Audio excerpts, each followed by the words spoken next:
Sí, Sandy, ya. Sí.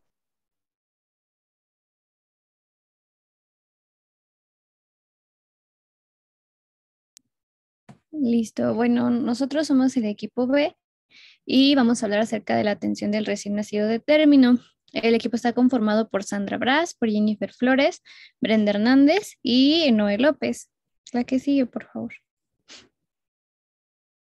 Esto es la tabla de contenidos que vamos a ver durante la exposición.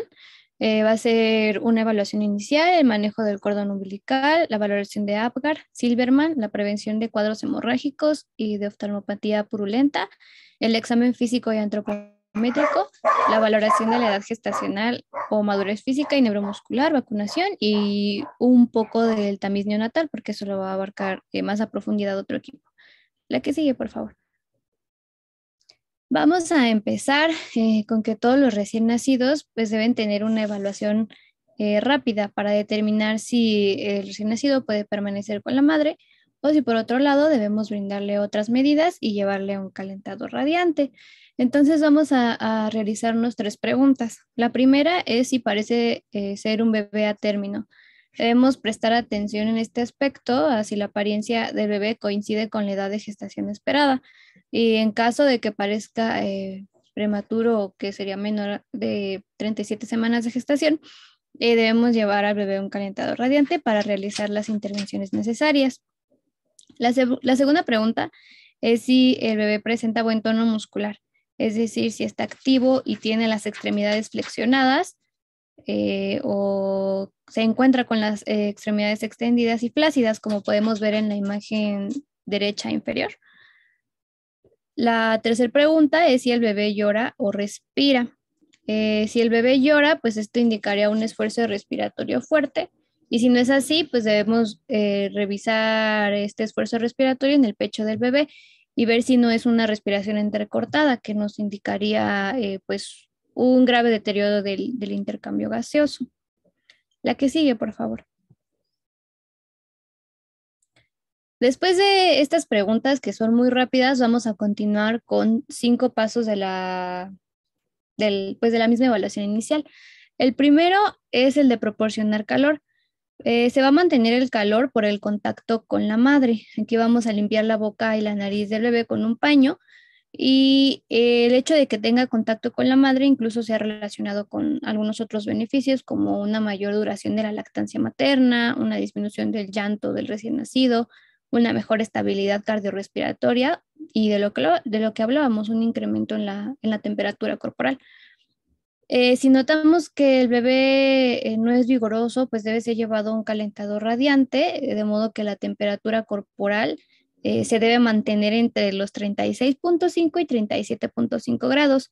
Y en caso de ser así, pues el bebé debe estar descubierto para que tenga una mejor recepción del calor y una total visualización. La que sigue, por fin.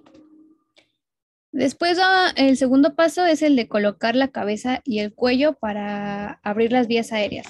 Esta debe ser una posición en decúbito supino, con la cabeza y el cuello en posición neutral o ligeramente extendidos, pero siempre vamos a evitar la hiperextensión o la flexión, que son las dos imágenes que tienen los cuadros rojos de la parte de abajo.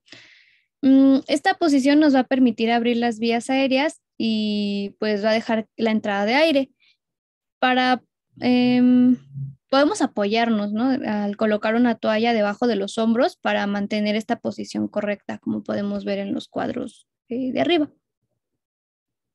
La siguiente, por favor. El tercer paso sería eliminar las secreciones de las vías aéreas. Esto se puede realizar succionando de forma breve y suave con una pera de goma y el orden es muy importante. Vamos a succionar primero la boca y después la nariz para asegurarnos de que no haya nada que el bebé pueda aspirar. Esto solo se va a realizar si el bebé no está respirando, si tiene una respiración entrecortada, un tono pobre, si tiene dificultades para eliminar las secreciones, si hay meconio o si se va a realizar, por ejemplo, la ventilación con presión positiva.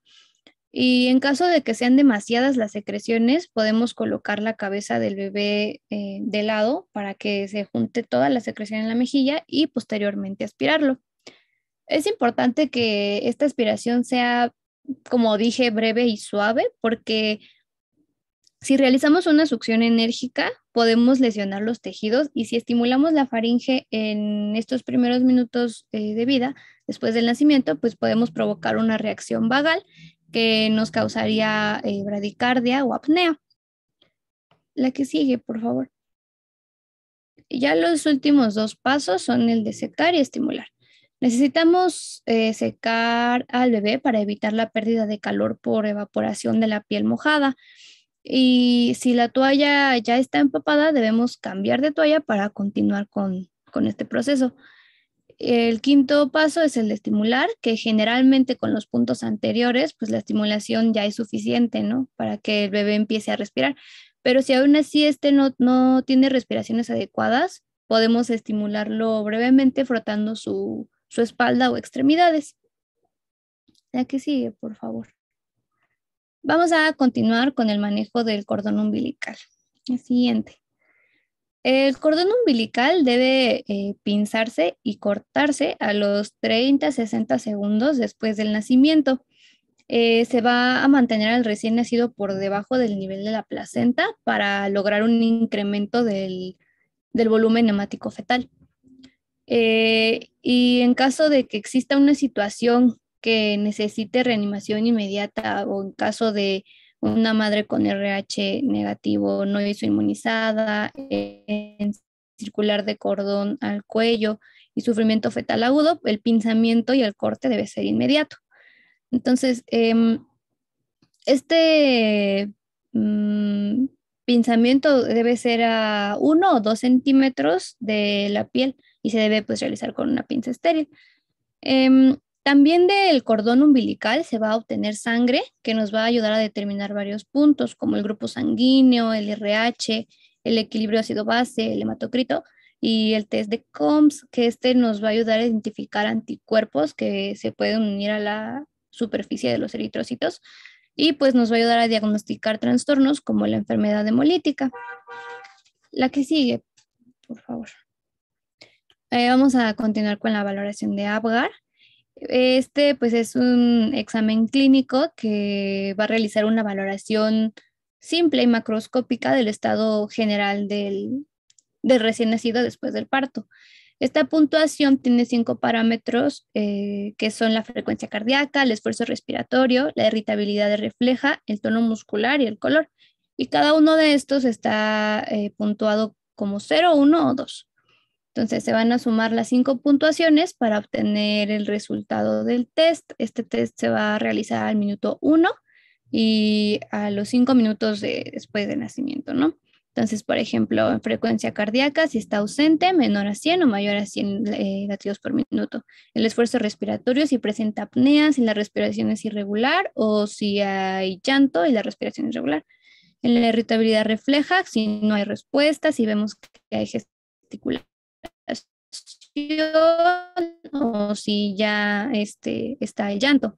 En el tono muscular, lo que mencionábamos, si está en las extremidades flácidas, en flexión o flexión, y en color, si encontramos cianosis, acrocianosis, o si el bebé tiene un tono rojo, uno va a evaluar la tolerancia del recién nacido al proceso del nacimiento. Y la evaluación a los 5 minutos va a evaluar el nivel de la adaptabilidad del recién nacido al medio ambiente y su capacidad de recuperación. Entonces, si hay un recién nacido con una puntuación baja al minuto, pero a los 5 obtiene unos resultados normales, pues no implicaría una normalidad en su evolución. Y esta se va a clasificar de 7 a 10 puntos, no hay una depresión del estado general. De 4 a 6 hay una depresión moderada y de 3 puntos o menos hay una depresión severa. La que sigue, por favor. Ahora es la valoración de Silverman. Esta se utiliza para evaluar la dificultad respiratoria basada en 5 criterios. Gracias. Que sería el aleteo nasal, el tiro intercostal, la retracción sifoidea, la disociación toracoabdominal y el quejido respiratorio. Cada uno de estos parámetros, pues igual es cuantificable y la suma total se interpreta en función, como ya habíamos dicho, de la dificultad respiratoria. Esta escala se va a realizar a los 10 minutos y contrario a la puntuación de Apgar, en esta evaluación, la puntuación más baja va a tener un mejor pronóstico que la más elevada. Donde aquí va a ser normal o esperaríamos obtener hasta 2 puntos durante este periodo de transición. Y la clasificación sería, encontré dos, pero pues van de la mano, ¿no? Mayor a 3 sería una dificultad respiratoria discreta, de 3 a 5 grave y mayor a 7 que ya necesitaría la asistencia a la ventilación. O también de 0 puntos, que no hay dificultad respiratoria, de 1 a 3 que la dificultad respiratoria es leve, de 4 a 6 moderada y de 7 a 10 severa. Sí, la que sigue, por favor. Ahora la prevención de cuadros hemorrágicos con vitamina K. La siguiente. En los recién nacidos se debe administrar vitamina K para prevenir problemas hemorrágicos graves, como sería la enfermedad hemorrágica del recién nacido. Esta se debe administrar en las primeras 2 a 4 horas de vida, porque pues, la vitamina K es un componente esencial en los mecanismos de coagulación y los niveles de este están disminuidos en el recién nacido.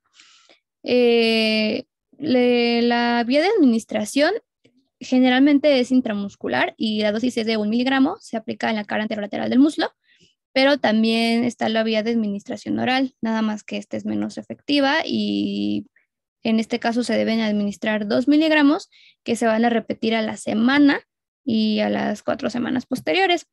Y pues ya ahí también les puse los factores de coagulación que son dependientes de la vitamina K y pues que también están disminuidos. La que sigue, por favor. Y bueno, vamos a seguir con la prevención de la oftalmopatía purulenta. Siguiente, por favor. Y bueno, la oftalmia neonatal es básicamente una conjuntivitis mucopurulenta que se presenta en los recién nacidos y puede ser, por ejemplo, por dos agentes etiológicos que son los más comunes, que serían Neisseria gonorrhoeae y Clamidia trachomatis. Estos se cree que afectan del 1 al 12% de todos los neonatos. Siguiente, por favor, Sandy. Entonces, como les mencionaba, la infección va a ser dada por dos agentes causales. Si es una infección por Neisseria gonorrhoeae, pues bueno, va a haber una aplicación única de la solución oftálmica de nitrato de plata al 1% o alguna pomada de eritromicina al 0.5%, que es nacido de una madre con gonorrea no naltrexona de 100 miligramos por kilo y esta va a ser administrada por vía intramuscular o intravenosa. Y en cuanto a la infección por clamidia, trachomatis, pues se menciona que si hay una detección prenatal y hay un tratamiento para la clamidia, pues se va a eliminar la infección conjuntival. Y en cuanto a los neonatos que son nacidos por vía vaginal de las madres con una infección que esté activa, entre el 12 al 20% de ellos van a tener esta infección hasta 20 semanas después del nacimiento. Y el tratamiento básicamente es vía oral con acitromicina de 20 miligramos por kilogramo por día en una dosis durante 5 días o eritromicina oral por 50 miligramos por kilogramo por día por 14 días. En la bibliografía también se menciona que se han realizado estudios en donde también hay reacción a la solución povidona de yodada al 2.5%, pero básicamente el tratamiento es oral. Siguiente, por favor.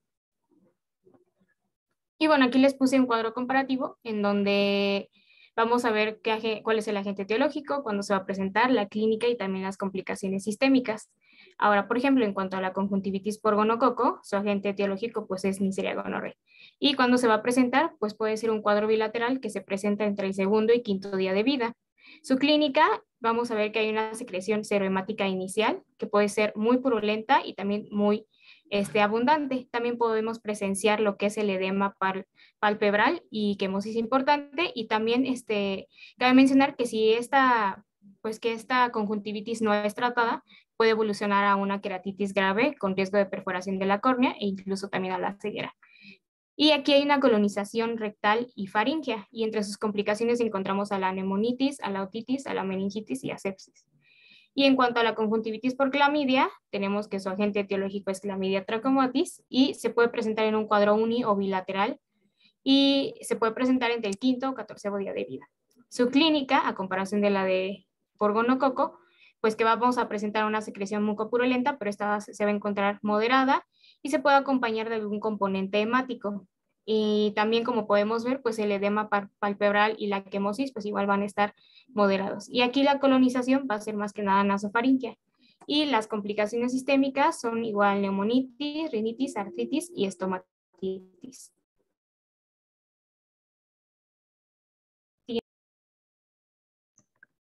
Bien, ahora vamos a iniciar con lo que es el examen físico y el examen antropométrico. Principalmente aquí nos mencionan que la primera exploración pediátrica debe de ser 24 horas después del parto y como sabemos, pues el recién nacido va desde que nace hasta los 28 días. E igualmente a término, pues se refiere que terminó sus semanas de gestación entre la 37 y la 42. Entonces, aquí para tener esta exploración del recién nacido, primeramente lo que vamos a hacer es que va a ser en presencia de sus padres, porque estos son los que tienen como muchas dudas referente a lo que pueden encontrar en su bebé, y más si son, pues, padres primerizos. Después vamos a tener lo que es envolver y desnudar a lo que es el recién nacido, y también vamos a oscurecer la habitación, porque pues todavía no están acostumbrados como su visión a lo que es la luz, y también para que ellos abran los ojos debemos de mecer al bebé, no es como que despertarlo luego, sino poco a poco que vaya él abriendo sus ojos. Y bueno, debemos de observar cómo come, sobre todo en lo que es la lactancia materna, y debemos de enseñar a los padres de cómo tranquilizar al lactante, en el caso de este es arropándolo.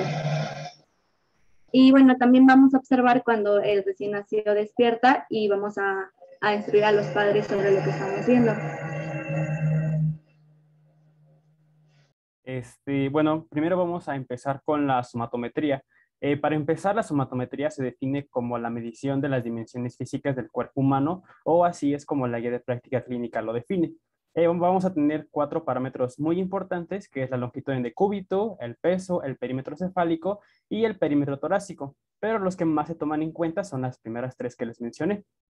Empezando con la longitud en decúbito o la talla, nos dice que es la medición de elección desde el nacimiento hasta los 24 o 36 meses de edad, es decir, hasta los 2 o hasta los 3 años. En un recién nacido a término se alcanza una talla o una longitud en decúbito de 45 a 55 centímetros, la cual la media es de unos 50 centímetros. Y para efectuar esta técnica, pues se coloca al recién nacido en un estadímetro o un estadiómetro. Se le pide a la madre o al padre que coloque o que agarre su cabecita y la coloque en el panel cefálico. De esta manera, el examinador o el médico sujeta y se encarga de estirar las piernas del recién nacido para colocarlas en el panel caudal. Así se puede hacer una correcta medición. En cuanto al peso, se va a utilizar una balanza y la medición se va a hacer en gramos. Para consultar si el peso del recién nacido es adecuado, se pueden consultar las gráficas de la OMS, que estas son para desde el nacimiento hasta los 2 años, porque las gráficas de la CDC son desde los 2 años hasta los 18 o hasta los 20 años. En un recién nacido a término, tiene un peso normal de entre 2.500 gramos a los 4.000 gramos, con una media de los 3.500 gramos. Entonces aquí tiene una imagen en la cual este recién nacido pesó 3.335 gramos y se podría considerar que está dentro del rango normal. Siguiendo con el perímetro cefálico, este refleja la velocidad del crecimiento del cráneo. Para hacer esta técnica tenemos que considerar 2 puntos importantes, que es la protuberancia occipital y las protuberancias supraciliares. Entonces la cinta métrica tiene que pasar por estos 2 puntos para que se considere como una buena técnica. En un recién nacido a término, las medidas normales van desde los 33 a los 35 centímetros y la medida de este perímetro cefálico se efectúa hasta los 3 años de edad. Y terminando con el perímetro torácico, igual se utiliza una cinta métrica, la cual va a rodear el tórax, pero esta cinta métrica tiene que colocarse en la línea media de los pezones. Y también nos dice que se debe tomar un punto medio entre la inspiración y la expiración, ya que si tomamos la medición si efectuamos la medición en la inspiración, podemos tener un diámetro o un perímetro más grande, pero si lo tomamos en la expiración podemos tener un perímetro más pequeño. Es por eso que se recomienda tomar un punto medio. Y en el recién nacido a término, el perímetro torácico llega a unos 35 centímetros e incluso puede ser unos 2 centímetros más grande que el perímetro cefálico.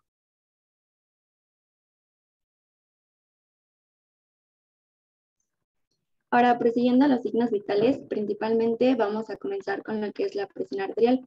Esta nos menciona que al nacer vamos a tener una presión sistólica de hasta 70 milímetros de mercurio. Y bueno, aquí nos hacen referencia a que pues tal vez usando un baumanómetro no va a ser como que muy exacto, pero nos recomiendan lo que es el método Doppler. En este caso nos va a ayudar a lo que es captar la libración del flujo sanguíneo arterial y pues este dispositivo es de lectura digital, por lo que va a ser mucho más sencillo. Y bueno, al primer mes o al sexto mes, pues ya aquí vamos a tener de 85 a 90 milímetros de mercurio, pero pues esto ya es en lactantes. Y bueno, esto que vamos a encontrar aquí en la hipertensión, en la presión arterial, podemos encontrar lo que es la hipertensión sostenida. Y esto nos puede dar referencia a que puede ser dada por una estenosis, que haya habido o que haya una malformación renal congénita, o que se encuentre lo que es la cortación de la aorta, que es común en lo que es en los recién nacidos. En el caso de la frecuencia cardíaca, aquí va de la mano también con el pulso y este es más sensible en lo que es si el recién nacido tiene lo que es enfermedades o emociones y en esto se refiere más que nada si el bebé está pasando por estrés. Aquí vamos a tener lo que son dos valores, la taquicardia y la bradicardia. Aquí nos mencionan que una taquicardia es mayor a 180 latidos por minuto y pues esto nos puede dar referencia a una taquicardia supraventricular paroxística. En el caso de la bradicardia, pues aquí puede ser por alguna ingestión de medicamento, por una hipoxia o que haya un bloqueo cardíaco.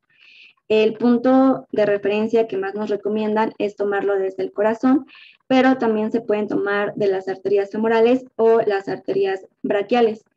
Aquí podemos ver cómo el intervalo va pues de 90 a 190 latidos por minuto y nos dan como esta frecuencia cardíaca media de 140, que es la que nos importa al momento de nacer.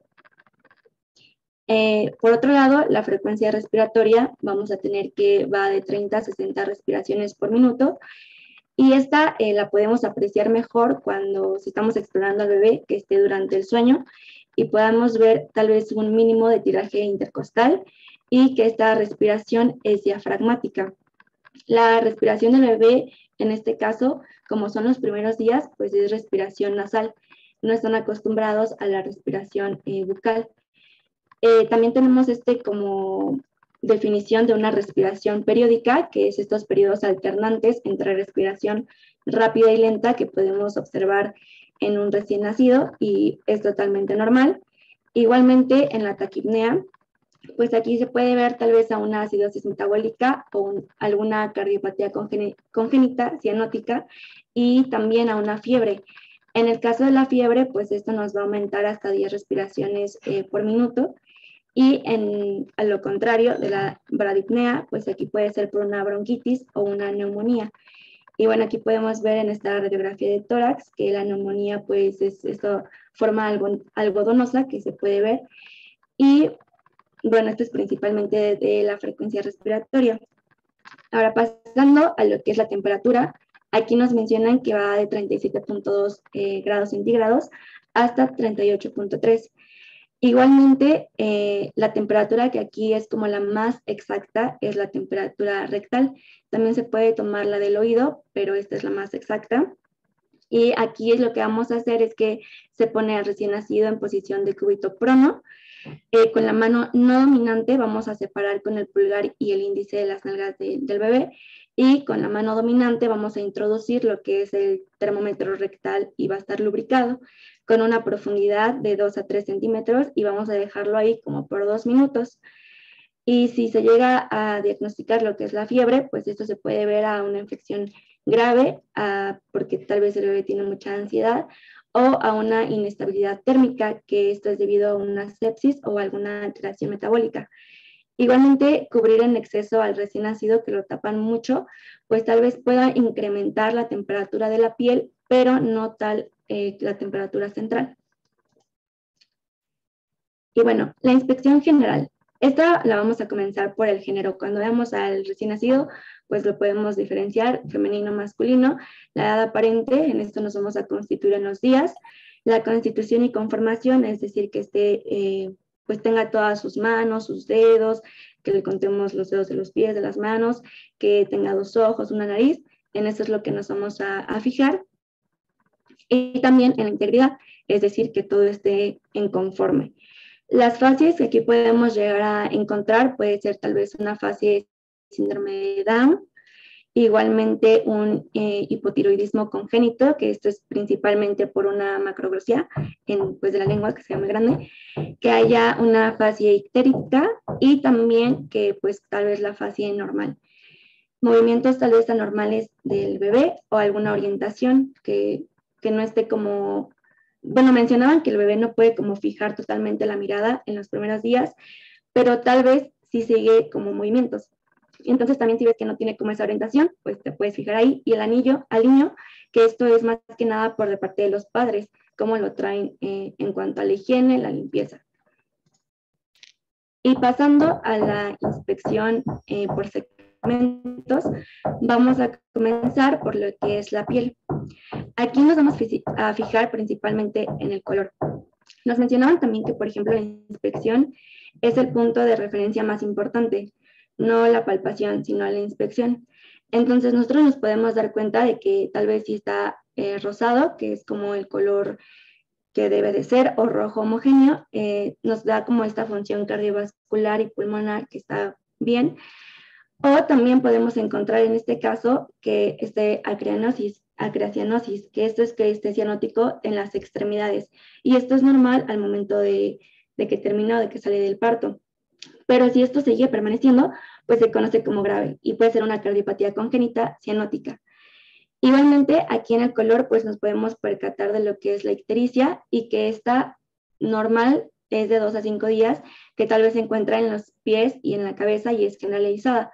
Pero si es una ictericia que va más de estos días, pues ya se le considera como una ictericia extrema. Y esto puede ser por procesos hemolíticos, hepáticos o biliares. Igualmente, nosotros al momento, bueno, esto es en la palpación, que tengamos como la piel del bebé, ponemos como nuestros 2 pulgares y la intentamos como jalar.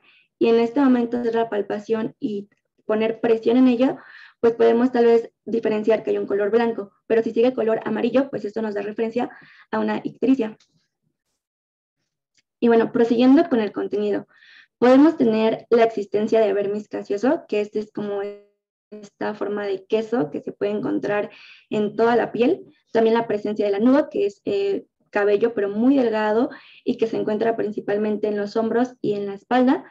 También podemos encontrar algunas anomalías, pero en este caso son anomalías benignas. Y esto es importante porque luego los papás nos llegan a preguntar como de, oh, es que encontramos esta mancha o tiene como estos granitos. Y tal vez no sepan que es algo normal. En el caso de la mancha palpebral, pues aquí vamos a tener que desaparece en el primer año de vida y es igualmente por esa inflamación del mismo parto. Que haya una mancha asalmonada o que también se le conoce como picadura de cigüeña o beso de ángel, pues este es principalmente por los vasos sanguíneos, pero desaparece máximo a lo que es al año. Vamos a encontrar también eritema tóxico, que este aparece tal vez al segundo o tercer día de vida, pero llega a desaparecer en la primera semana de vida y se da pues principalmente en lo que es la cara, en los párpados, en el borde palpebral, en la nariz. Y bueno, también vamos a tener lo que son las manchas mongólicas. Estas manchas mongólicas son más comunes en bebés de raza negra y también no las debemos de confundir con lo que es la equimosis. Estas manchas mongólicas se encuentran principalmente en la región sacra del bebé y desaparece hasta los 2 años. También vamos a tener el milium. Estos son como granitos que nos dan como, bueno, los mencionan que son como la cabeza de alfileres, que se ven de esa forma, y en las primeras semanas aparecen, pero desaparecen como entre la 7ª semana. Y también las manchas con café, que normalmente si son menos de 5 manchas son normales, pero si las tenemos con mayores a 5 manchas, pues esto nos puede dar un indicio de que es una neurofibromatosis. Pasando a la palpación, aquí vamos a checar principalmente la turgencia cutánea. Vamos a ver lo que es el grado tal vez de deshidratación del bebé y la persistencia del pliegue cutáneo. El signo del pliegue es como cuando está la piel del bebé y nosotros solamente como que la jalamos y tiene que regresar a su mismo sitio, como esta elasticidad. Si no regresa o se tarda en regresar, pues puede ser por una ingesta insuficiente de líquidos o por una pérdida excesiva de estos. Y bueno, la persistencia del pliegue cutáneo, que así se llama, es cuando hay este retraso en el retorno. Y también podemos encontrar lo que es el edema, que esto es más que nada, lo encontramos en el síndrome de Turner, cuando es como lo encontramos más en las manos y en los pies del bebé. Recordemos que el síndrome de Turner es cuando solo tenemos 45 cromosomas, pero este es X, entonces falta un Y o un X. Ok, pasando a la cabeza y a la cara, vamos a tener aquí lo que es la inspección, el tamaño y el volumen. Principalmente en el tamaño, pues la cabeza del bebé es muy grande, entonces esto normalmente ocupa la cuarta parte de la longitud corporal y va a tener de peso 1/3 de todo el peso del bebé. El volumen también tiene que ser proporcional en tanto el perímetro anterior-posterior y los laterales. Y, por ejemplo, aquí también en la forma podemos tener una microcefalia o una plagiocefalia. En la plagiocefalia, esto nos hace referencia a que tal vez el bebé está mucho tiempo acostado y por eso es recomendable decirle a los papás que deben de ponerle en posición de prono para que como descanse esta parte de la cabeza. En la forma también podemos encontrar una parálisis facial, donde tal vez el bebé está llorando o está riendo y de un lado sí se mueve todo y del otro pues no vamos a encontrar ningún movimiento. En el caso de la cabeza, de la palpación, vamos a palpar lo que son las suturas y las fontanelas. Pero las suturas en este caso van a tener como aspecto de crestas y las fontanelas como de concavidades blandas, que son las que se pueden deprimir. Vamos a tener la fontanela anterior, posterior y suturas. Vamos a tener lo que es la sutura lamboidea, la sutura sagital, la sutura coronal y la metópica. Entonces, aquí si encontramos una fontanela protuida, o sea, que está como que muy fuerte, es porque hay un aumento en esta presión intracraneal del bebé. Si está deprimida, igual nos puede dar un grado de desnutrición. Y bueno, en el caso de la fontanela anterior, esta tiene un diámetro mayor que va de 4 a 6 centímetros y cierra aproximadamente entre los 2 y 26 meses. En la posterior vamos a tener un diámetro de 1 a 2 centímetros, que es un diámetro menor, y el cierre se va a dar en lo que son en los 2 meses. También podemos sentir las pulsaciones de lo que es la fontanela anterior principalmente, pero esta pues nos va a reflejar el pulso periférico y son completamente normales. Entonces también si nos llegan a preguntar como de, es que siento que mi bebé palpa aquí, ¿por qué está así? Pues ya les podemos explicar que esa se tarda más en cerrar a diferencia de la posterior. Y la forma que vamos a tener aquí en la cabeza igual va a ser normal, plagiocefalia, debido a que las suturas tal vez se cierran antes de lo que deberían, braquicefalia o dolicocefalia. Y por otra parte también las fontanelas, cuando tengamos por ejemplo un aumento en el diámetro posterior, pues va a ser debido a que no hubo este cierre como tal y esto es un aspecto del hipotiroidismo congénito. Si hay un cierre prematuro de estas fontanelas, pues va a ser o puede verse como una microcefalia o una craneosynostosis, que esto quiere decir que los huesos tal vez del bebé ya cerraron, pero como tal su cerebro sigue creciendo. Cuando las encontremos prominentes y tensas, pues igual va a ser por este aumento, como habíamos mencionado, la presión intracraneal, pero pues esto se debe a lo que es una infección del sistema nervioso central o una hidrocefalia. Las suturas, puede haber un moldeado en estas, pero esto es debido a que pasaron por el canal de parto. Entonces aquí vamos a tener lo que son los huesos craneales y va a desaparecer más o menos o aproximadamente en lo que son los 2 días. Prosiguiendo a lo que es a los ojos, en la inspección vamos a poner al bebé, vamos a ver su posición y por ejemplo vemos la distancia entre ambos ojos, que sean proporcionales. Cuando vemos que, por ejemplo, el bebé no puede abrir un ojo, puede ser debido a una otosis congénita, que esto puede ser por un traumatismo o la parálisis del nervio facial. Ver el color de la conjuntiva y también del iris. Y aquí podemos encontrar en lo que es el iris las manchas de Brushfield, que estas son como manchas blanquecinas que encontramos alrededor del iris, y eso es como del síndrome de Down, donde lo podemos ver. También podemos ver las hemorragias subconjuntivales, que son estas. Esto se da por los cambios de presión que pasan en el parto vaginal y también son completamente normales, entonces se quitan. El edema o una infección ocular, como ya nos había mencionado Jennifer, que se puede ver a que así salen en el parto y puede ser por la tumefacción o que haya algún enrojecimiento. Ver las pestañas, los párpados que no estén caídos, que estén proporcionales, eso también nos debemos de fijar. Y también en la inspección, pues, ¿qué vamos a evaluar? Podemos cargar al bebé de cerca para que podamos ver con mayor detenimiento y vamos a ver si el bebé sigue como nuestro rostro.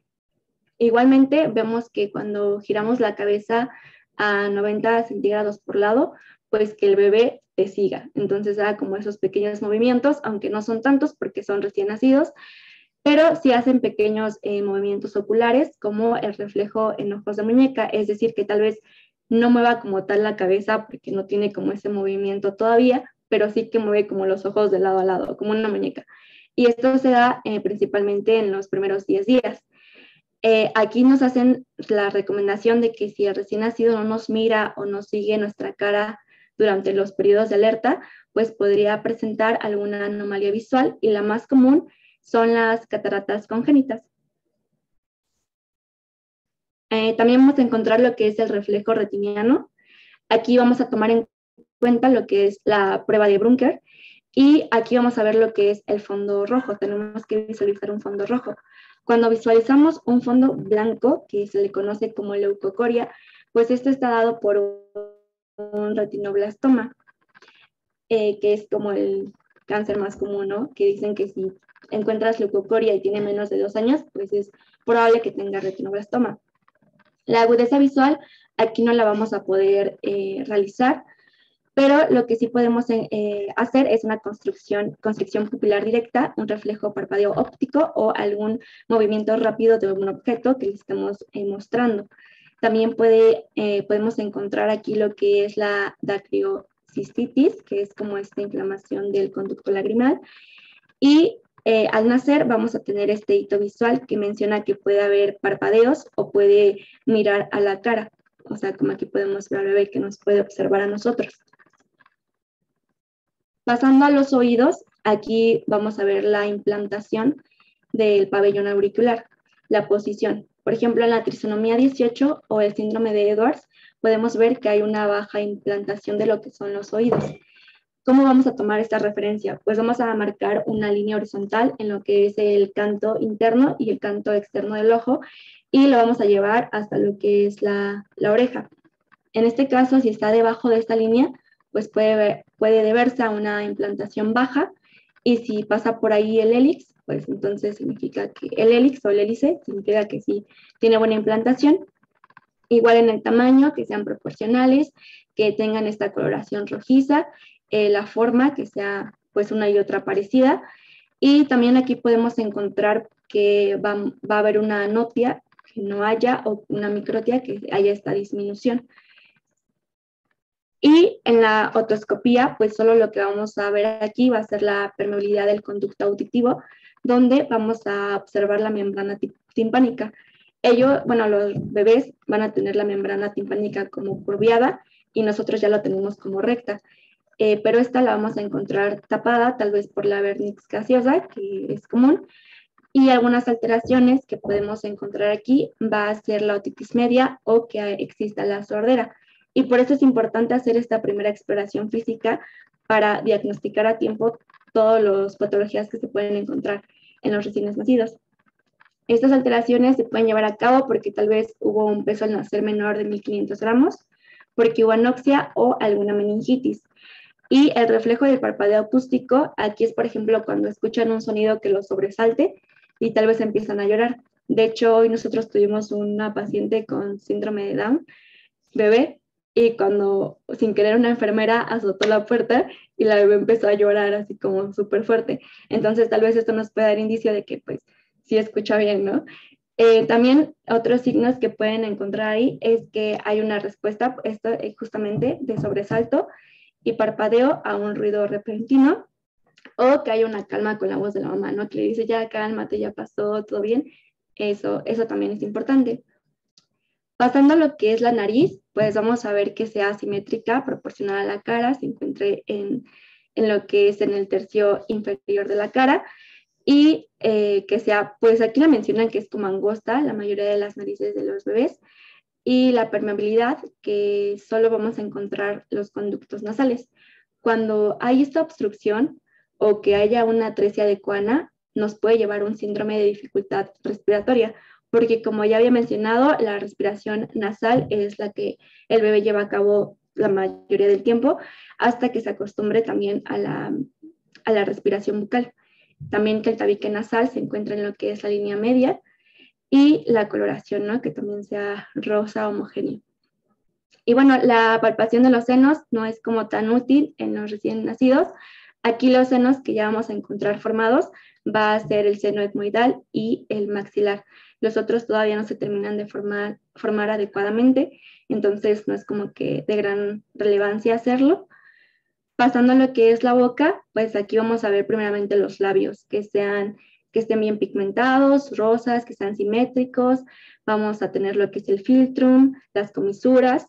Igualmente aquí vamos a tener que producen poca saliva los recién nacidos, y lo que vamos a examinar es, pues como aquí podemos ver, vamos a utilizar un depresor lingual para poder ver adecuadamente toda la superficie. Y también aquí pues el papá nos va a ayudar sosteniendo la cabeza y los brazos del recién nacido, porque es incómodo llegar a hacer esto a ellos. Vamos a encontrar, por ejemplo, en lo que es en la forma que puede haber un labio leporino, y también podemos encontrar, por ejemplo, el paladar hundido. En este caso, las petequias las encontramos en lo que es el paladar blando, y aquí los podemos encontrar como muchos puntos rojos. También se puede deber a lo que fue el parto, el trauma o alguna abrasión. Y solamente lo que es común encontrar en ellos es la mucosa alveolar, porque pues obviamente no tienen dientes, y la déntula, que así se le conoce, pero estos bordes van a ser aserrados, así los vamos a encontrar. También vamos a encontrar las perlas de Herb, que estos son más que nada en el paladar duro, y esto se va a encontrar en la línea media. Estas las dicen que son perlas de Herb porque tienen un color aperlado y son como bolitas chiquitas que también desaparecen en unos meses. Es importante también inspeccionar la lengua, porque vamos a ver el frenillo lingual. El frenillo lingual inferior es más corto que el superior, y aquí también podemos tener lo que es la anquiloglosia, es decir, que ahí puede haber un aumento en lo que es la protrusión lingual. La macroglosia, que también es pues común en el hipotiroidismo congénito, o que exista lo que es la candidiasis oral. Muchas veces las mamás piensan que tal vez es la leche que se les queda ahí, pero cuando les tocas con el dedo y ves que pues obviamente no se quita, pues entonces puede ser diagnóstico de esta candidiasis oral. En cuanto a la faringe, pues no es como que la vayamos a ver, porque cuando hacemos esta depresión lingual no se pueden ver como tal las amígdalas, porque el sistema linfático, bueno, las amígdalas principalmente, van a incrementar su tamaño conforme crecemos o conforme aumentamos nuestra edad, y se observa esta faringe mejor cuando el bebé está llorando. Entonces, por eso este llanto lo vamos a tener como vigoroso o robusto, que lo mencionan, y podemos encontrar llantos anómalos, pero estos nos lo mencionan del lactante. Pero principalmente en el recién nacido hacían mención del estridor laringio, que es como este sonido que decían como de perro, que va desde el parto. O sea, si es desde el parto, se le conoce como, puede ser causa de una anomalía congénita, y si es después del parto, pues ya es una infección de Krupp. Por último, en esta parte de la inspección de cuello, vamos a tocar con ambas manos, y igualmente vamos a tener lo que es la forma. Vamos a tener esto que usé el caso de lo que es la tortícolis congénita, que aquí, por ejemplo, vamos a tener al bebé con cuello torcido. Esto puede afectar lo que es el volumen porque va a haber esta hemorragia en lo que es en el músculo esternocleidomastoideo, y esta hemorragia se debe por el estiramiento del parto.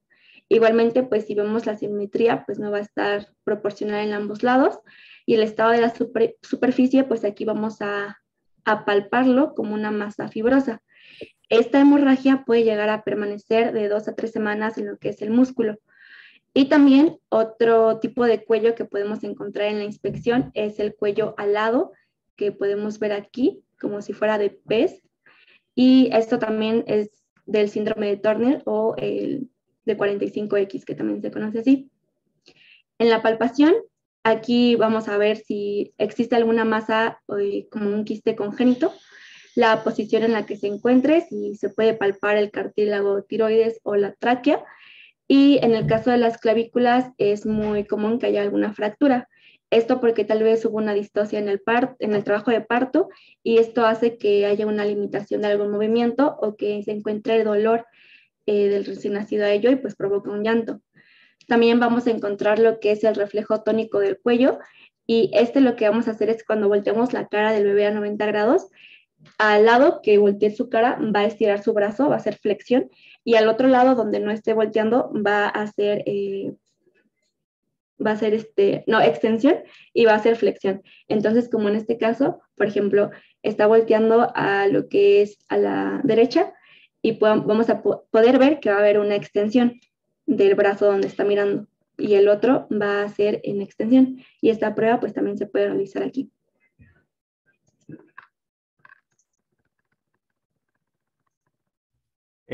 Bueno, antes de continuar con el examen físico, me gustaría presentar a un bebé, que es el que me va a estar ayudando en las próximas diapositivas, si es que es necesario explicar algo con el bebé, ¿no?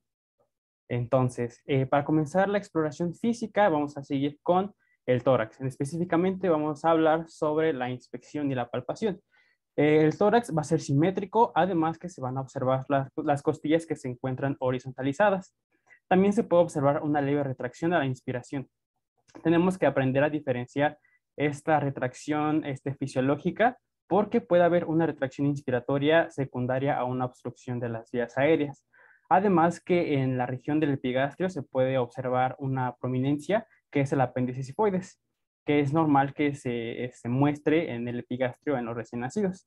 Además que la respiración en los recién nacidos es predominantemente abdominal. En la ginecomastia fisiológica se puede observar en los recién nacidos como un agrandamiento del pezón, e incluso pueden salir secreciones o gotitas de leche. Esta sucede por la estimulación de las hormonas maternas en el útero, y es normal porque desaparece dentro de las 2 a las 3 semanas después del nacimiento. Y en cuanto a la fractura de la clavícula, esta sucede mucho debido a que pudo haber habido complicaciones en el hombro, en la salida del hombro durante el parto. Entonces, durante esta salida problemática, pudo dañarse la clavícula o el plexo braquial. Entonces, nos vamos a dar cuenta cuando haya una limitación del movimiento, o incluso la extremidad no se pueda mover, e incluso el bebé puede llorar a la movilidad de la extremidad afectada. La palpación a esta extremidad es dolorosa, se puede observar tumefacción, crepitación, e incluso puede haber una asimetría en el reflejo de Moro, que posteriormente vamos a ver más a detalle. La siguiente, por favor. Siguiendo con el tórax, en cuanto a la percusión y a la auscultación, primero a la auscultación vamos a poder escuchar los estertores húmedos. Estos estertores húmedos suceden por la movilización de las secreciones y la expansión de los alvéolos. Además que con la percusión se pueden denotar zonas de hipoventilación, es decir, se pueden escuchar sonidos mate o submate, debido a que en esa región del pulmón no está llegando el suficiente aire, y por eso no nos da ese sonido de claro pulmonar. Entonces, si detectamos estas zonas de hipoventilación, podríamos sospechar de atelectasias, de síndrome de aspiración por meconio y displasia broncopulmonar, que anteriormente se conocía como enfermedad de la membrana hialina. La siguiente, por favor. En cuanto al aparato cardiovascular, pues se debe de explorar en un ambiente silencioso y se va a descubrir el tórax. Se me olvidó mencionar que cuando nosotros exploramos el tórax, es muy importante que lo hagamos cuando el recién nacido esté dormido, si esto es posible e incluso no lo despertamos, porque si el recién nacido empieza a llorar, pues se nos puede dificultar un poco el escuchar los sonidos cardíacos. Entonces se va a descubrir el tórax y se van a escuchar los focos cardíacos. Esto con el objetivo de detectar soplos e incluso detectar su irradiación de estos soplos. Además que vamos a buscar los pulsos en las extremidades. Entonces, empezando con la inspección del aparato cardiovascular, lo más importante para resaltar aquí es de que el aspecto cianótico del niño, que esta cianosis es un signo patológico, como ya lo vimos anteriormente. En cuanto a la palpación, se puede mostrar un punto de máximo impulso. Este punto se encuentra entre el cuarto o el quinto espacio intercostal en la línea medio clavicular, y este punto se refiere al choque del ápex o de la punta del corazón en la pared torácica anterior. Entonces, si no encontramos este punto de máximo impulso donde debería de estar, también se considera como un signo patológico. Además, vamos a buscar los pulsos en las extremidades y vamos a evaluar la frecuencia, el ritmo y la amplitud. Entonces, vamos a evaluar el pulso braquial, que como ven en la imagen es más fácil sentir este pulso en la región antecubital del brazo. Además que vamos a buscar el pulso radial, que más o menos sería como en esta región, y vamos a buscar el pulso temporal, que está en la parte que se encuentra adelante de las orejitas. Vamos a buscar el pulso femoral, que se encuentra en la región inguinal, además también el tibial posterior, que se encuentra por detrás de los maleolos. Y por último vamos a palpar el pulso pedio, que se encuentra en la región dorsal del pie. La siguiente, por favor. Y en cuanto a la auscultación, es muy importante también detectar los ruidos cardíacos, pero aún más importante también es la detección de soplos. En sí los soplos son normales dentro de las primeras 48 horas, pero pongo que son normales entre comillas porque estos soplos también pueden ser patológicos. Entonces los podemos dividir en soplos funcionales y en soplos patológicos. Los soplos funcionales, es decir, son normales porque no representan alguna alteración hemodinámica, pero los soplos patológicos los podemos detectar porque se acompañan de signos como la agitación, el cansancio y la diaforesis. Entonces, si detectamos un soplo dentro de estas 48 horas, hay que ver si es un soplo funcional o es un soplo patológico. E incluso hay que describir a estos soplos con base en la localización del ciclo cardíaco, es decir, si es un soplo que se encuentra en sístole o en diástole, además en qué región del tórax o en qué foco de auscultación lo encontramos. También tenemos que describir su intensidad. Hay algunos soplos que tienes que poner mucha atención para poder escucharlos, pero hay otros soplos los cuales son muy fáciles de escuchar. Igual hay que checar la irradiación de estos soplos, porque un soplo en la arteria pulmonar es muy fácil que se irradie hacia la región de la espalda, como se puede ver en la imagen, pero un soplo en la arteria aórtica es muy fácil que se irradie hacia la base del cuello. Igual se puede observar en la imagen que está señalando mi compañera Sandra. Y por último, también tenemos que checar la duración, es decir, cuánto tiempo, cuántos segundos dura este soplo. También podemos detectar algunas arritmias sinusales que se asocian tanto al llanto como a la respiración. Y del otro lado, pues vemos los signos patológicos que ya les había mencionado, como la cianosis, el desplazamiento del punto de máximo impulso y la persistencia de estos soplos más allá de las 48 horas. La siguiente, por favor. En cuanto al abdomen, pues este se va a explorar con los 4 pasos semiológicos, es decir, la inspección, percusión, palpación y auscultación. Pero la palpación se va a dejar al último porque puede modificar los anteriores 3 signos. Lo puede modificar tanto la inspección, la auscultación y la percusión. Entonces, al nacer, el abdomen es plano, pero posteriormente este abdomen se hace prominente. También se puede palpar el hígado, que lo podemos hacer 2 o 3 centímetros por debajo del reborde costal, además de que es blando y es de bordes lisos, y el vaso solo es palpable en el 10% de los recién nacidos. También en la inspección, nosotros podemos observar un onfalocele, que un onfalocele es una hernia en la base del cordón umbilical, como se ve en la imagen. Y si nosotros vemos este onfalocele, es necesario descartar el síndrome de Beckwith-Wiedemann. Pero si nosotros a la inspección vemos como un abdomen en Surela Pasa, se dice que es en Surela Pasa porque si ven en la imagen se encuentra arrugadito. Y pues una Surela Pasa también es arrugadito. Entonces, esta esta forma se debe a que hay una agenesia de los músculos rectoabdominales. Y si vemos este signo, hay que descartar el síndrome de Prader-Willi. Y los signos de patología que nosotros podemos detectar son la distensión generalizada o localizada, la ausencia de los ruidos intestinales o del peristaltismo, detectar alguna megalia, ya sea una hepato o una esplenomegalia, la palpación de masas abdominales, ascitis y abdomen excavado. La siguiente, por favor. Y en cuanto al cordón umbilical, pues después de que nació el recién nacido, valga la redundancia, sufre gangrena seca dentro de los 5 a los 10 días posteriores al nacimiento y después se cae. Cuando este cordón umbilical se cae, deja una cicatriz que es el ombligo. Entonces hay que tener mucho cuidado con el ombligo porque puede tener o pueden surgir infecciones. Entonces, si vemos que el ombligo está enrojecido o que si empieza a salir una secreción purulenta, pues podríamos decir que ya se estableció una infección ahí en el ombligo. Pero para llevar un cuidado adecuado del ombligo, hay que limpiarlo ya sea con un antiséptico o con alcohol. Y durante este periodo en el que se cae, en este periodo dentro de los 5 a los 10 días, hay que revisar la presencia de una única arteria umbilical, porque sabemos que tiene 2 arterias y una vena.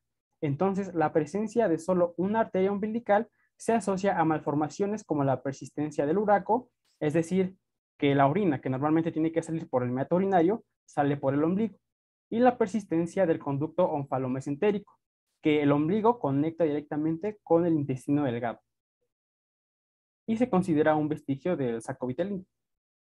En cuanto a los genitales masculinos y femeninos, pues siempre hay que palpar el anillo inguinal, ya que si a la inspección o a la palpación nosotros no detectamos que en la bolsa escrotal se hayan descendido los 2 testículos, pues tendríamos que buscarlos en el anillo inguinal para que con maniobras los podamos descender hacia la bolsa escrotal. Esto se conoce como criptorquidia.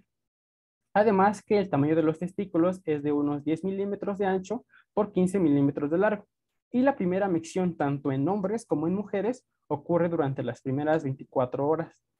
Y se deben de observar anomalías como pene curvo, hipospadias, el color violáceo del escroto, que normalmente es como color marrón, color cafecito, observar masas escrotales o incluso hidrocele, que se puede detectar con un haz luminoso. Como hay líquido ahí en el hidrocele, pues es muy fácil que refleje este haz de luz. También se debe observar la salida de materia fecal por el meato urinario y la permeabilidad de este.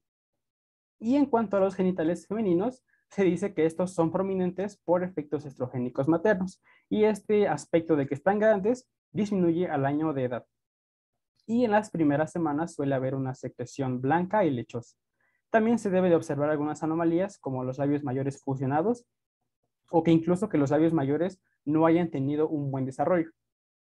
También se debe de ver que el clítoris y los labios menores estén aumentados de tamaño, la ausencia de la apertura vaginal, la salida de materia fecal, igual la permeabilidad del meato urinario y algunas tumoraciones. La siguiente, por favor. En cuanto al ano y al tronco y la columna vertebral, pues no hay tanto que describir.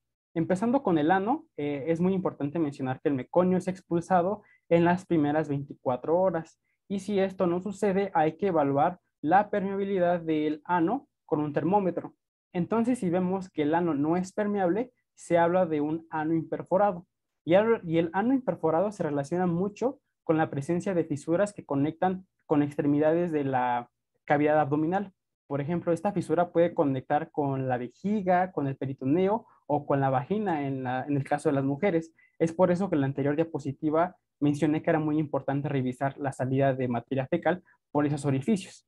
Además que hay que evaluar la presencia de quistes, de fístulas e incluso de fosas pilonidales. Y en cuanto al tronco y la columna vertebral, siempre se debe de inspeccionar la ausencia o la presencia de algunas aberturas, la presencia o ausencia de masas visibles y palpables, como el meningocele o el mielomeningocele, y además el mechón de pelo, que nos hablaría de una espina bífida oculta. Además que debemos de palpar las prominencias vertebrales, esto con el objetivo de detectar si hay asimetrías o deformidades óseas.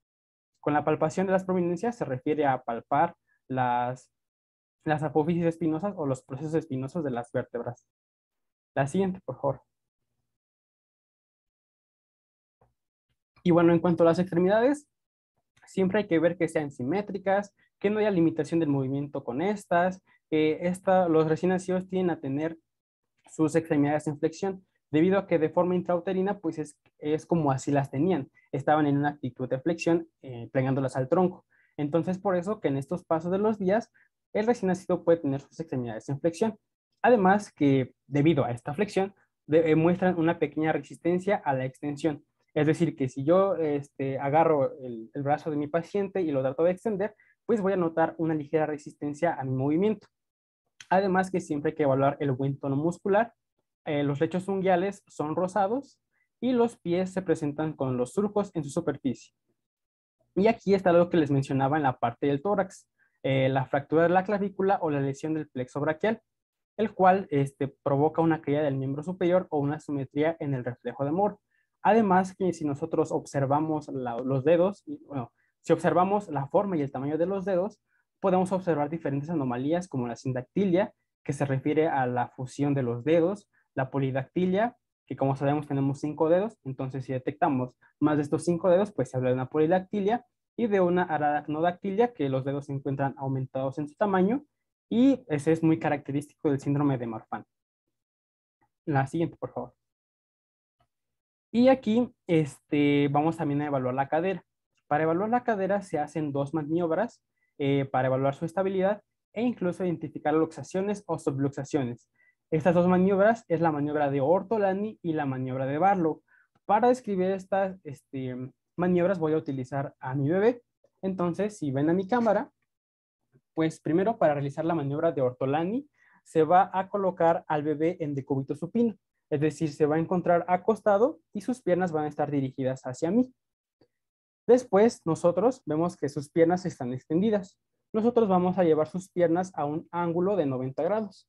Es decir, los vamos a llevar más o menos a esta forma, como de 90 grados. Posteriormente, con la mano que vamos a hacer la exploración, nuestro pulgar se va a colocar en la región media del muslo, mientras que nuestros 4 dedos que nos sobran, los vamos a colocar sobre el trocánter mayor del fémur. Es decir, vamos a colocar el pulgar en el muslo y los 4 dedos restantes de aquí se van a colocar aquí en el trocánter mayor. Mientras que la mano que me queda disponible se va a colocar ya sea estabilizando la pelvis o incluso también se puede llevar de forma simultánea esta maniobra en la otra pierna. Entonces, para llevar a cabo esta maniobra, lo que se va a hacer es que se va a llevar la pierna hacia el exterior. Es decir, se va a llevar la pierna en un proceso de abducción, que la abducción es llevar la extremidad hacia fuera de la línea media. Entonces, se hace un proceso de abducción y con las manos que tenemos aquí se va a ejercer palanca. Entonces, se va a hacer este movimiento más o menos hacia afuera y si nosotros detectamos que hay como un golpe o un sonido metálico, significa que es un signo positivo y es indicativo de una luxación o una subluxación. Y en cuanto a la maniobra de Barlow, pues es similar. Vamos a estar en la misma posición con nuestro pulgar en el muslo y con nuestros dedos en el trocánter mayor, pero ahora en vez de llevar la extremidad hacia afuera de la línea media, vamos a llevar la extremidad hacia la línea media, es decir, hacia adentro, realizando un proceso o un movimiento de aducción. Entonces vamos a llevar nuestra extremidad, bueno, la extremidad del recién nacido, hacia adentro y después de que hayamos hecho este movimiento, vamos a ejercer una ligera presión hacia abajo. No tan fuerte porque podemos lastimar al recién nacido, pero se hace esta presión porque igual que pasó en la maniobra de Ortolani, si detectamos como un golpe o igual un sonido metálico, es indicativo de una luxación o una subluxación que hablaría de una displasia congénita de la cadera. La siguiente, por favor. Y por último, evaluando el estado neuromuscular, primero se va a evaluar el tono muscular con la manipulación pasiva de las extremidades. Es decir, yo con mis manos pues voy a estar palpando a ver cómo se sienten los músculos de las diferentes extremidades. Una anomalía que podemos encontrar y que es la más común es la hipotonía más que la hipertonía. Y para ahí debemos de explorar algunos reflejos osteotendinosos como son el reflejo bicipital que se explora aquí en la fosa antecubital, el reflejo braquiorradial que se explora aquí en la región del radio, el reflejo patelar o rotuliano que se explora aquí en la región de la rodilla y el reflejo auxiliano que se explora en la parte de aquí atrás. Y por último vamos a hablar de los reflejos primitivos. Estos reflejos, si no hay estos reflejos, es indicativo de una depresión del sistema nervioso central, pero si estos reflejos persisten después de 6 meses, indican un daño neurológico. Entonces, empezando con la depresión palmar y plantar, nosotros vamos a colocar nuestro dedo índice donde se encuentran los dedos, la base de los dedos en la mano del recién nacido. Entonces nosotros, al ejercer presión con nuestro dedo índice, lo que va a hacer el recién nacido es que va a flexionar y va a tratar de agarrar nuestro dedo. Este es un buen signo, quiere decir que está presente. E incluso va a pasar lo mismo en la región del pie. Nosotros vamos a presionar sobre esta parte de la base de los dedos y lo mismo, va a realizar un movimiento de flexión para tratar de agarrar nuestro dedo. En cuanto al reflejo de succión y el reflejo de búsqueda de succión, pues este se refiere a que nosotros, igual con nuestro dedo índice, vamos a hacer pequeños estímulos alrededor de la boca del bebé. Entonces, lo que va a despertar en el bebé es que va a abrir la boca y va a tratar de buscar en donde yo estoy estimulando. Este es el reflejo de la búsqueda. Y cuando haya logrado atrapar mi dedo, lo va a empezar a succionar. Esto es el reflejo de la succión y pues significa que están presentes también. El reflejo del moro, se lleva a cabo agarrando la espalda y la cabecita del recién nacido bien firmes y con la otra mano vamos a agarrar sus piernas. Entonces, de la parte que estamos sujetando la cabecita y la espalda, vamos a elevarlo tantito, vamos a elevarlo y lo vamos a dejar caer así de forma abrupta. Y lo que va a despertar en este recién nacido es de que va a extender las piernas, va a extender los brazos e incluso si los dedos los tiene cerrados, los va a abrir. E incluso puede llorar el niño al realizar este movimiento. Y con lo que ya les había mencionado antes, pues si hay una lesión del plexo braquial o una fractura de clavícula, digamos que si la extremidad afectada es el brazo derecho, pues solo el reflejo de moro se va a estar presente en este brazo. Entonces se hablaría de un reflejo de moro asimétrico porque este brazo no lo podría mover. Siguiendo con el siguiente reflejo, que es el reflejo de la marcha automática, nosotros vamos a agarrar al paciente sobre su tronco. De esta forma y lo vamos a poner de pie. Vamos a ver que sus piernas, perdón, sus piernas, sus piernas coloquen la base de la exploración, de la mesa de exploración, y vamos a hacer un movimiento de inclinación hacia adelante. Y lo que esto va a desencadenar es que el bebé va a comenzar a dar como que sus pasitos. Entonces este es un buen signo. Y por último, vamos a revisar el reflejo glabelar. ¿Qué reflejo glabelar? Nosotros con nuestro dedo índice vamos a dar pequeños golpecitos en esta región de la glabela y lo que va a hacer el bebé es como que va a parpadear, ¿no? Cuando hago estos movimientos. Entonces, esto es igual un signo positivo y pues es un buen signo. La siguiente, por favor. Y pues vamos a continuar con la valoración de la edad gestacional o madurez física y neuromuscular. Siguiente. Este es básicamente por 2 test, que el primero sería el de Capurro y el segundo es el de Ballard. Y bueno, el de Capurro se va a basar en un cálculo de la edad gestacional a través del análisis de varios parámetros, que es los que ahorita vamos a ver, los cuales son somáticos o físicos, que serían 5, la formación del pezón, la textura de la piel,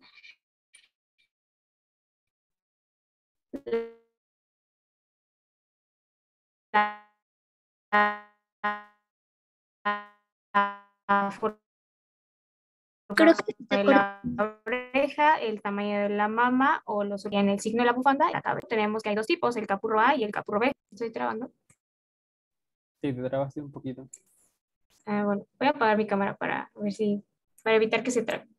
Bueno, voy a repetir esto. Les digo que hay 2 tipos de capurros, el capurro A y el capurro B. El capurro A es más que nada para el recién nacido sano y que tiene ya más de 12 horas de nacido. Y se van a usar los 4 parámetros físicos. El único que se va a omitir aquí pues va a ser la formación del pezón. Entonces, y también vamos a utilizar los 2 signos neurológicos. Y para el capurro B, pues aquí es cuando el recién nacido tiene algún signo de daño cerebral o alguna disfunción neurológica. Y aquí los únicos que vamos a utilizar son los 5 parámetros físicos o somáticos. Siguiente, por favor. Y bueno, aquí les puse cuáles son los 2 tipos de capurro, el capurro A y el capurro B. Entonces vamos a ver que en el capurro A, como les mencioné, solo va a haber 4 parámetros físicos y los 2 neurológicos.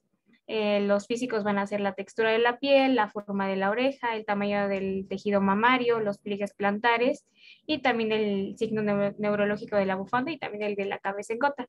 Vamos a evaluar cada una de estos parámetros en el recién nacido y en cuanto al capurro A, bueno, lo sumamos y el capurro A lo que tiene es una constante, que esta siempre va a ser la misma, nunca la vamos a cambiar, es decir, una constante 204. Entonces nosotros vamos a sumar 204 más nuestro puntaje total y lo vamos a dividir entre 7.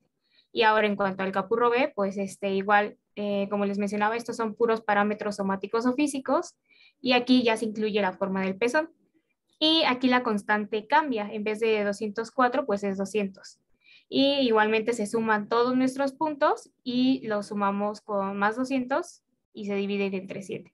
Y es muy importante que estas valoraciones se lleven a cabo de entre 5 a 6 minutos. Siguiente, por favor. Y bueno, aquí les puse una tablita de las categorías de la edad gestacional. Y entre las ventajas de este test de Capurro es que es útil en los recién nacidos de 29 semanas en adelante. Entre sus desventajas tenemos que puede ser muy subjetivo, ya que va a depender de la experiencia del que explore estos parámetros y también pues que presenta un margen de error de aproximadamente de más o menos a 8 o 9 días. Y entre una de las consideraciones que debemos de tomar en cuenta es que este test es aplicable solamente en recién nacidos que pesen más de 1.500 gramos. Siguiente, por favor, Sandra. Y el segundo test es el de Valar, y bueno, el que actualmente se denomina New Valar Score, que este es un método clínico utilizado para igual medir la edad gestacional del recién nacido mediante igualmente parámetros físicos y neurológicos. Lo que nos va a ayudar es evaluar los parámetros físicos y neurológicos, pero la ventaja de es de que es desde las 20 semanas de gestación, bueno, por 20 semanas, disculpen, a comparación del de Capurro, que es de las 29. Y pues nos va a orientar, dependiendo del puntaje que se obtenga, el número de semanas del recién nacido. Ahora, entre sus antecedentes tenemos que lo creó la doctora Jean Ballard, que es la que se encuentra ahí en la foto, y esta lo creó porque fue una modificación del test de Dubowitz, el cual tenía 21 criterios, 11 físicos y 10 neurológicos. Y pues se considera que el test de Ballard pues es un método reducido del test de Dubowitz.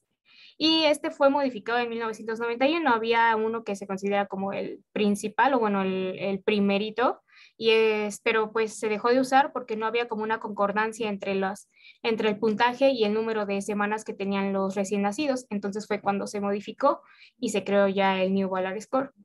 Y entre las consideraciones que debemos de tomar es que se va a realizar en las primeras 24 horas de vida y tenemos hasta un máximo de 4 días subsiguientes.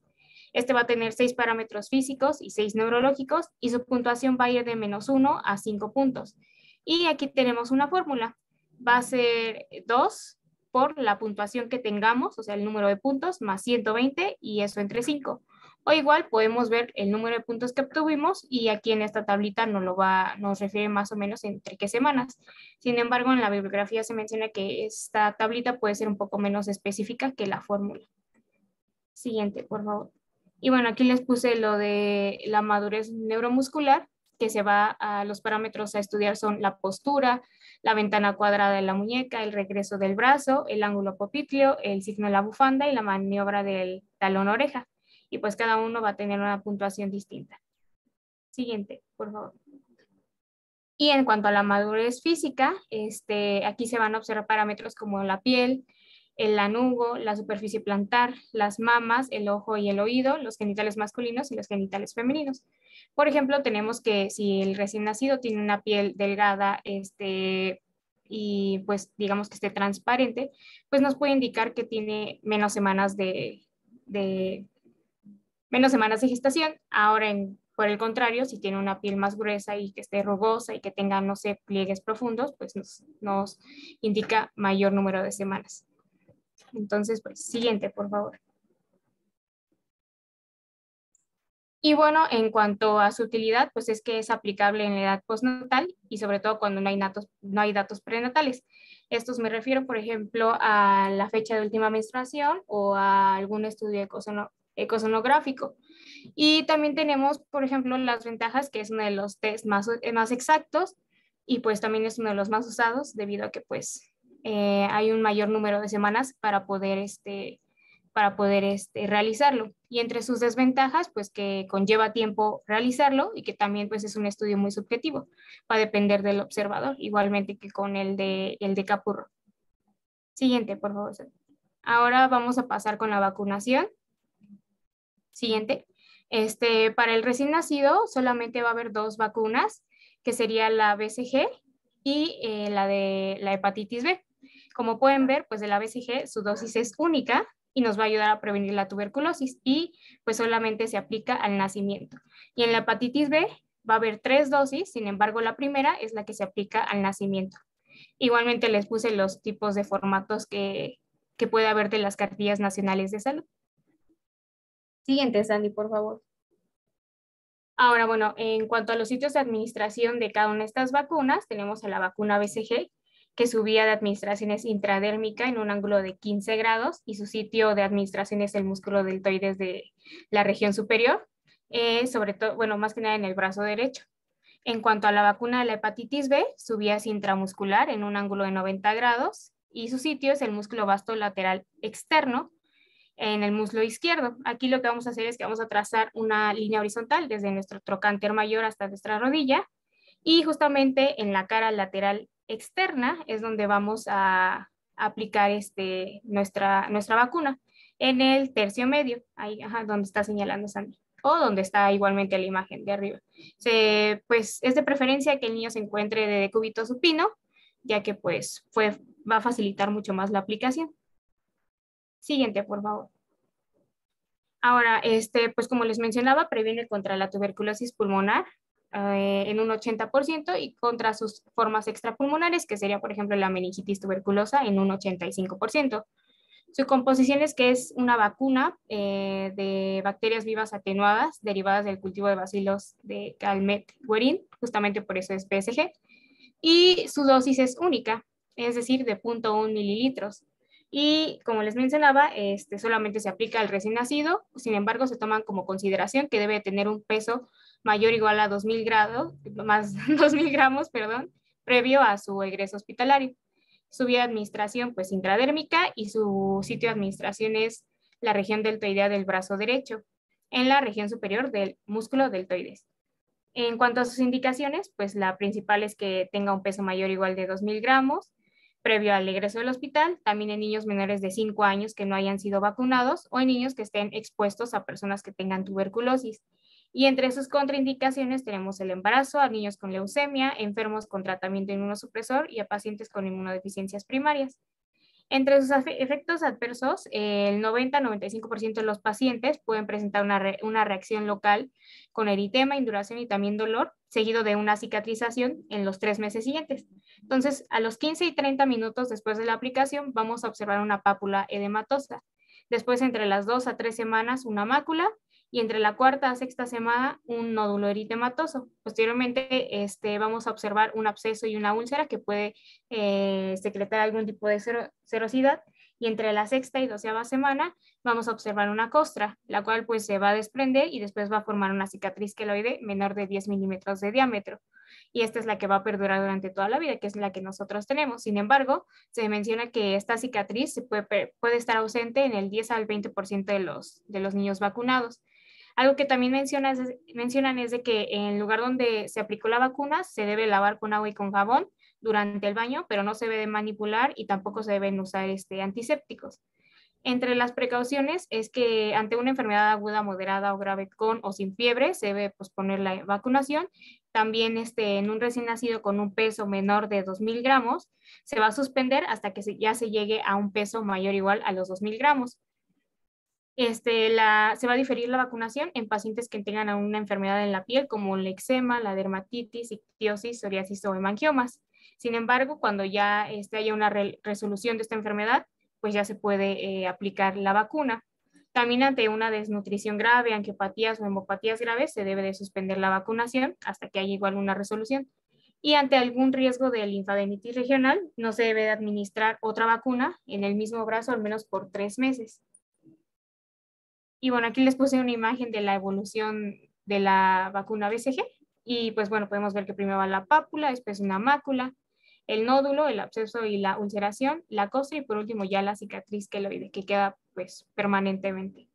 Igual les puse cuáles son las vacunas de BCG disponibles en México, que sería la cepa danesa 1331, la cepa Tokio 172 y la cepa de Moscú. Siguiente, por favor. Ahora la otra vacuna, como les mencionaba, es la vacuna de la hepatitis B. Esta pues nos va a prevenir el virus de la hepatitis B en un 95% y su composición es de que contiene al antígeno de la superficie del virus de la hepatitis B obtenido por técnicas de ADN recombinante. Su dosis pues va a ser en menores de 1 año, es decir, de 10 microgramos o pues lo que es 0.5 mililitros. Su primera dosis, que es la que pues, nos importa para este tema, es al nacimiento, que sería antes de las 12 horas o antes de que egrese del hospital y tienen un máximo de 7 días después del nacimiento. Su segunda dosis es a los 2 meses de edad y la tercera es a los 6 meses. En cuanto a su vía de administración, pues es intramuscular y su sitio es en el tercio medio de la cara anterolateral externa del muslo izquierdo en menores de 18 meses de edad. Y sus indicaciones, pues la principal yo creo que sería la aplicación rutinaria al nacimiento y también en recién nacidos con madres portadoras de virus de la hepatitis B. También, bueno, esto ya sería en adultos, trabajadores y estudiantes del área de la salud, también pacientes que son dializados o van a ser dializados o hemodializados, también en pacientes que reciben transfusiones frecuentes, infectados por HIV, también en usuarios que utilizan drogas intravenosas o en pacientes con enfermedad hepática crónica. Y entre sus contraindicaciones tenemos que ante una reacción alérgica grave, pues a una dosis previa o a cualquier componente de la vacuna. Y entre sus efectos adversos tenemos que el más frecuente es el dolor. Este se menciona en el manual que puede ser mayor en los adultos y menor en los niños. Y en el sitio de inyección vamos a encontrar eritema, inflamación e induración. Y entre los síntomas sistémicos encontramos la fatiga, cefalea, irritabilidad y la fiebre en un 6.7% de los niños puede estar mayor de 37.7 grados centígrados. Y entre sus precauciones tenemos que ante igual una enfermedad aguda, moderada o grave con o sin fiebre, se va a posponer la vacunación y en recién nacidos de madres positivas al antígeno del virus de la hepatitis B, se va a administrar la vacuna 12 horas después del nacimiento, independientemente del peso que tengan. Siguiente, por favor. Aquí les puse igual cuáles son las vacunas disponibles en México contra la hepatitis B. Pues podemos, por ejemplo, a la Serum Institute of India, también a la de México tenemos la Proviomed, entre las otras que se encuentran. Siguiente, por favor. Y bueno, por último tenemos el tamiz neonatal. Siguiente. Este es un estudio que es más que nada con fines preventivos, que se menciona que entresaca o bueno, va a separar a los niños y niñas que nacen con algún tipo de alteración del metabolismo para que se puedan tratar de una manera oportuna y así se eviten consecuencias por no tratarlos a tiempo. Por lo tanto, pues su objetivo va a ser que se detecte alguna existencia de una enfermedad o deficiencia congénita antes de que se manifieste en su totalidad y así se puede iniciar ya un tratamiento adecuado y evitar las posibles consecuencias. Siguiente. Y bueno, para esto algo que se necesita y que es básicamente lo esencial es la tarjeta de Guthrie, que pues esta es un papel filtro específico para el tamiz neonatal y su nombre pues es en honor al inventor de esta tarjeta, que sería el doctor Robert Guthrie. Y esta debe de contar con ciertas características, ya que pues son las que deben estar avaladas por la Secretaría de Salud. Y por ejemplo, una de estas es que debe de estar hecha la tarjeta de 100% de algodón puro. Esta debe tener un peso básico de 185 gramos por metro cuadrado. Bueno, lo de algodón puro, el grosor es de 0.545 milímetros. La absorción de agua debe ser de 4.7 mililitros sobre 100 centímetros cuadrados. Cenizas de 0.06%, densímetro de 3 segundos y la superficie debe ser medio suave. Igualmente en la imagen que está al ladito, podemos ver que las líneas deben de ser discontinuas para evitar la formación de pozos, la tinta debe ser indeleble y como se menciona igual en la imagen, el algodón debe ser 100% puro. Siguiente, por favor. Y bueno, entre sus especificaciones vamos a tener dos tipos de tamiz neonatal, el tamiz neonatal básico y el tamiz neonatal ampliado. El básico nos va a detectar enfermedades como el hipotiroidismo congénito, fenilcetonuria, hiperplasia suprarrenal congénita y galactosemia. Y en el ampliado, nos puede dar más de 70 enfermedades, entre las que se encuentra, por ejemplo, la fibrosis quística, la enfermedad de orina y jarabe de Maple, de Arce, defectos del ciclo de la urea, tirosinemia, acidemias orgánicas congénitas, también defectos de la oxidación de los ácidos grasos, talasemias, distrofia muscular de Duchenne, entre otras. Y pues también les puse que lo esencial pues es utilizar la tarjeta de Guthrie y la muestra la vamos a obtener por una punción en el talón. Y también es muy importante, y creo que es lo esencial, que la toma de la muestra debe de ser entre las 72 horas tras el nacimiento hasta 5 días, hasta los 5 días de vida. Igual algo que se menciona es que las muestras de cordón umbilical se deben pues evitar debido a que solamente pues identifican el hipotiroidismo congénito. Siguiente, Sandy, por favor.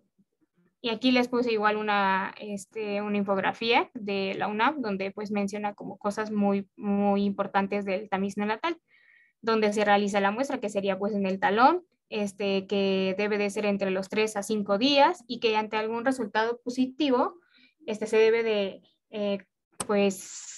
contactar a la familia y darles el diagnóstico y ya inmediatamente comenzar un tratamiento. Igualmente, pues como les mencionaba de su historia, en 1963 fue cuando la diseñó Robert Guthrie y fue básicamente para fenilcetonuria y hasta 10 años después fue cuando se empezó a aplicar en México, o sea, en 1973. Y igual ponen cuál es el tamiz básico y también el tamiz metabólico ampliado. Siguiente, por favor. Y pues bueno, esas son nuestras referencias. Y esto. Ok, bastante completo. Algunos comentarios. Por ejemplo, los pacientes que nacen con bloqueo son los hijos en su mayoría son hijos de madre lúpica. ¿Ok? Pueden tener síntomas muy subjetivos la madre. Entonces la importancia es que esta madre sea derivada y estudiada. Respecto a la hipertensión, hay que verificar que hay que hacer las tomas de tensiones arteriales diferenciales de extremidades superiores e inferiores para verificar o que puede ser lo que nos va a ayudar a corroborar una cortación de aorta. La fiebre no va a ser inmediatamente, pero puede ser una fiebre por sed. Estos son los niños que se van con lactancia exclusiva a su casa, pero no hay forma de que verifiques que efectivamente la madre tenga una buena producción de leche. Y la displasia broncopulmonar, obviamente tiene sus criterios, que es el prematuro, y es la dependencia principalmente de oxígeno después de los 28 días de vida. Ya se considera una displasia broncopulmonar. Y la enfermedad de membrana hialina es actualmente el síndrome de dificultad respiratoria. Primero vas a tener el síndrome de dificultad respiratoria y posteriormente desarrollan la displasia. No sé si tengan algún comentario, alguna pregunta. Doctora, en una de las guías de práctica clínica había leído que parte del tamiz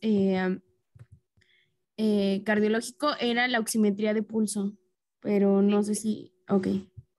Así es, pero es en el derecho. Ajá. El brazo derecho. ¿Ok? ¿Algo más?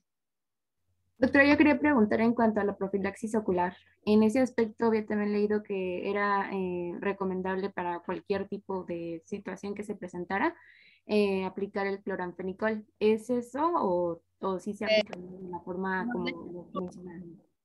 ya lo mencionaron, lo ideal sería la eritromicina, pero ¿qué pasa? Que no la tenemos. Entonces sigue siendo cloranfenicol y hemos tenido muy buenos resultados. Normalmente cuando tu bebé nace no vas a encontrar la inflamación del saco lagrimal o un aumento de volumen a ese nivel, porque es poco a poco después se va desarrollando en caso de que sea una diacrocistitis o una diacrostenosis. Entonces la diacrocistitis y la diacrostenosis te van a dar síntomas parecidos a una conjuntivitis y están tratando una conjuntivitis que realmente lo único que tienes que hacer es dar un buen tratamiento. Un masaje al saco lagrimal y pues, su derivación a oftalmología para ver si con puro sondeo o una cirugía es lo que va a resolver el problema. Ujú. Gracias, doctora. Ok, y jamás dejen de aplicar la vitamina K. Hubo una época que desconocemos qué pasó. Yo creo que a alguien se le ocurrió que podían ahorrarse la vitamina K. Esto fue hace años y no hubo en el país. Entonces, pues atendían a los bebés y se enviaban a su casa. Pero obviamente hubo una alta incidencia de enfermedad hemorrágica de recién nacido. Entonces la vitamina K pues jamás va a pasar de moda, entonces para que no estén pendientes en cuando tengan la ausencia de la vitamina K inyectada, pues optar por la vitamina K oral. ¿De acuerdo? Sí, doctora. Bueno, pues si no tienen alguna pregunta más, solamente me vean su monografía, por favor. Sí, doctora. Pues sería, Sí, Doctora, ahorita se la envío. bueno, que tengan buen fin de semana. Hasta luego. Hasta luego.